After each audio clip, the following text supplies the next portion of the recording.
ಯೆಹೋವನೇ, ನಿನ್ನ ಪ್ರಜೆಯ ದ್ರೋಹವನ್ನು ಕ್ಷಮಿಸಿದ್ದಿ, ಅವರ ಎಲ್ಲಾ ಪಾಪಗಳನ್ನು ಅಳಿಸಿಬಿಟ್ಟಿದ್ದಿ. ಬುಧವಾರ 6 ಆಗಸ್ಟ್ 2025 ಇಸ್ವಿ. ಈ ದಿನದ ವಾಕ್ಯ ಧ್ಯಾನಕ್ಕಾಗಿ ನಾನು ಆರಿಸಿಕೊಂಡಿರುವಂತಹ ವೇದ ಭಾಗವು ಅರಣ್ಯಕಾಂಡ 14 ಅಧ್ಯಾಯದ 3 ವಚನ. ಯೆಹೋವನು ನಮ್ಮನ್ನು ಯಾಕೆ ಕತ್ತಿಯ ಬಾಯಿಂದ ಸಾಯಿಸುವುದಕ್ಕೆ ಈ ದೇಶಕ್ಕೆ ಬರಮಾಡುತ್ತಾನೆ? ನಮ್ಮ ಹೆಂಡರು ಮಕ್ಕಳು ಪರರ ಪಾಲಾಗುವರಲ್ಲ.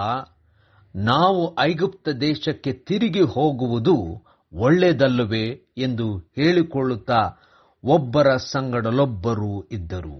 ಕರ್ತನಲ್ಲಿ ಪ್ರೀತಿಯುಳ್ಳ ದೇವ ಜನರೇ, ಶುಭೋದಯ. ದೇವರು ನಮ್ಮನ್ನು ಇಲ್ಲಿವರೆಗೂ ಕರೆತಂದದ್ದು ಹಿಂತಿರುಗಿ ಹೋಗುವುದಕ್ಕಲ್ಲ, ಮುಂದೆ ಹೋಗುವುದಕ್ಕೋಸ್ಕರವಾಗಿಯೇ. ದೇವರ ನಾಮಕ್ಕೆ ಸ್ತೋತ್ರ ಉಂಟಾಗಲಿ. ಕರ್ತನಲ್ಲಿ ಪ್ರೇರೆ ಈ ವಾಕ್ಯ ಧ್ಯಾನ ಮಾಡೋಣ. ಈ ದಿನದ ವಾಕ್ಯ ಧ್ಯಾನದ ಶೀರ್ಷಿಕೆ ಹಿಂತಿರುಗಿ ಹೋಗುವುದ ಅಥವಾ ಮುಂದೆ ಹೋಗುವುದ. ಕರ್ತನಲ್ಲಿ ಪ್ರಿಯರೇ, ದೇವರು ಇಸ್ರಾಯೇಲ್ ಜನರ ಕೂಗನ್ನು ಕೇಳಿ ದಾಸತ್ವದಿಂದ ಬಿಡಿಸಿ ಆ ಫರೋಹನ ಮುಷ್ಟಿಯಿಂದ ಅವರನ್ನು ಬಿಡುಗಡೆ ಮಾಡಿ ಅವರನ್ನು ಅರಣ್ಯದ ಮೂಲಕವಾಗಿ ಐಗುಪ್ತ ದೇಶದಿಂದ ಕಾನಾನ್ ದೇಶಕ್ಕೆ ನಡೆಸುವಂತವನಾಗಿದ್ದನು.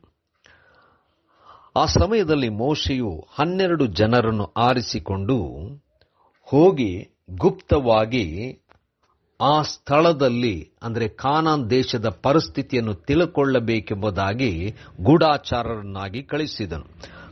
ಅಲ್ಲಿ ಹೋದಂಥವರಲ್ಲಿ 10 ಜನರು ಅಲ್ಲಿನ ಜನರು ಅವರು ಬೆಳೆಯುವಂಥ ಬೆಳೆ, ಅವರಿರುವಂಥ ಸಮೃದ್ಧಿ ಇವೆಲ್ಲವುಗಳನ್ನು ನೋಡಿ ನಾವು ಹೋಗಿ ಅವರನ್ನು ಗೆಲ್ಲಲಿಕ್ಕೆ ಸಾಧ್ಯವೇ ಇಲ್ಲ ಎಂಬುದಾಗಿ ಹೇಳಿದರು.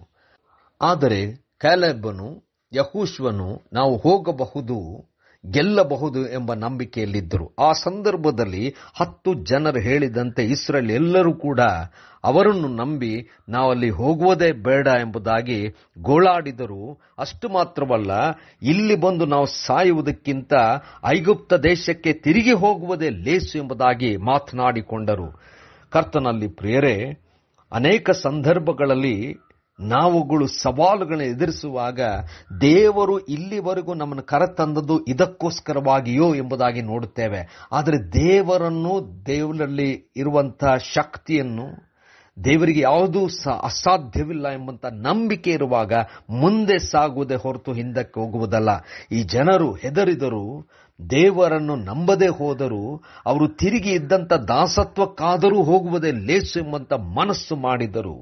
ಆದರೆ ಕರ್ತನಲ್ಲಿ ಪ್ರಿಯರೇ, ನಾವುಗಳು ದೇವರನ್ನು ನಂಬುವುದೇ ಆದರೆ ದೇವರು ನಮ್ಮನ್ನು ತಕ್ಕ ಸಮಯದಲ್ಲಿ ತಕ್ಕ ರೀತಿಯಲ್ಲಿ ತಾನು ವಾಗ್ದಾನ ಮಾಡಿದಂಥ ಸ್ಥಳಕ್ಕೆ ಕರೆದೊಯ್ಯುವಂತವನಾಗಿದ್ದಾನೆ. ಯಾವ ರೀತಿಯಾದಂಥ ಅಡಚಣೆಗಳು, ಯಾವ ಬಲಿಷ್ಠವಾದಂಥ ವಿರೋಧಿಯು ನಮ್ಮನ್ನು ನಿಲ್ಲಿಸಲಿಕ್ಕೆ ಸಾಧ್ಯವೇ ಇಲ್ಲ. ಯಾಕಂದ್ರೆ ದೇವರು ತಾನೇ ನಮ್ಮನ್ನು ನಡೆಸಿಕೊಂಡು ಬಂದಿದ್ದಾನೆ. ದೇವರು ತಾನೇ ನಮ್ಮನ್ನು ಆ ಸ್ಥಳಕ್ಕೆ ಸೇರಿಸುತ್ತಾನೆ. ನಂಬೋಣ. ಹಿಂತಿರುಗುವಂತ ಮಾತೇ ಬೇಡ, ಹಿಂದೆ ಹೋಗುವಂತ ಯೋಚನೆಯೇ ಬೇಡ. ಇಲ್ಲಿವರೆಗೂ ಕರೆದಾತನು, ನಡೆಸಿದಾತನು ಮುಂದೆ ಖಂಡಿತವಾಗಿಯೂ ನಡೆಸುತ್ತಾನೆಂಬ ಭರವಸೆಯಲ್ಲಿ ಮುಂದೆ ಸಾಗೋಣ. ಕರ್ತನೇ ದಯಮಯ ಸ್ವಾಮಿ, ನಾವುಗಳು ನಿನ್ನ ಮೇಲೆ ಭರವಸೆ ಇಟ್ಟು ಮುಂದೆ ಸಾಗುವುದೊಂದೇ ಯೋಚಿಸುವಂತೆ ನಮ್ಮನ್ನು ಬಲಪಡಿಸು. ಯೇಸುವಿನ ನಾಮದಲ್ಲಿ ಪ್ರಾರ್ಥನೆ ಬೇಡಿದೆವು ತಂದೆಯೇ, ಆಮೆನ್.